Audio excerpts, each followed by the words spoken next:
Барлығыңызға сәлем. Сіздермен бірге мен Гүлнұр. Бүгін біз осындай ванильный кекс жасаймыз.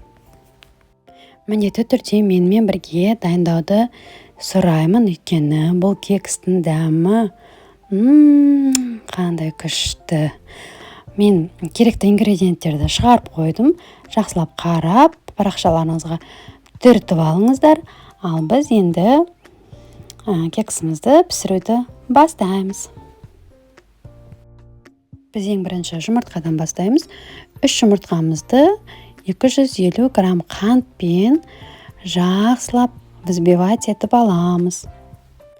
Байқасаңыздар, мен барлық ингредиентті граммен көрсеткенмен ыдыстарды сіздерге ыңғайлы болатын стандарт ыдыстарды пайдаландым. Яғни шай ішетін кесе және су пішетін кесе стандартты стакан туралдарыңызда.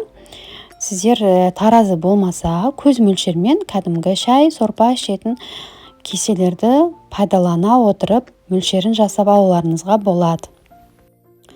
Жұмыртқаны көпіршітіп алғаннан кейін мен үстіне сүтімізді құйдым.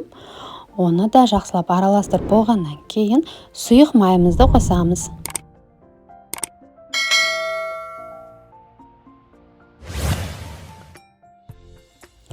Сұйық майды да салып, жақсылап барлығын тағы да араластырып алғаннан кейін үстіне сливочный майды саламыз, яғни сары майымызды. Барлығын жақсылап мұқият араластырасыз. Сливочный май үй температурасында.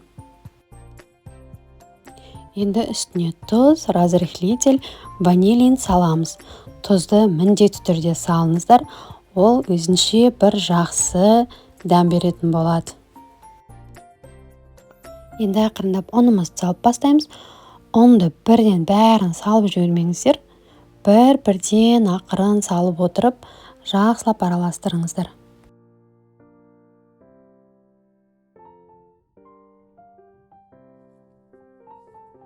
Міне бізде осындай керемет масса шықты. Ендігі біздің жемісімізді саламыз. Оны ақырын ғана қасықпен немесе лопаткамен араластырасыздар. Миксермен араластыруға болмайды, езіліп кетеді. Бәрін жақсылап араластырып алғаннан кейін пешімізді 180 градусқа қосып қыздырып қоямыз. Енді өзіңіз кексті құйғыңыз келген ыдысқа жақсылап сары майды жағып аласыздар, немесе ыңғайына қарай пергамент қағазын да төсеуге болады. Мен сары майды жағып алдым. Енді оған массамызды жақсылап орналастырамыз.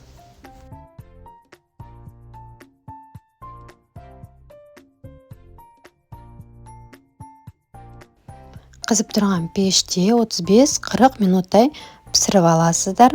Міне біздің кексіміз пісіп шықты. Иісін айтсаңшы, үйде тұрған иіс енді бір күшті керемет. Мен бетіне сахарный пудра септім. Сіздер сеппей қойсаңыздар да болады, ол міндетті емес.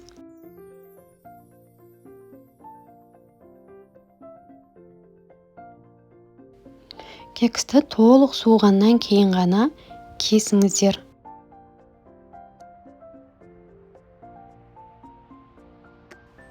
Міне біздің кексіміз осындай болып шықты. Әрбір жерінде малинамыз да әдемі болып тұр. Ас болсын.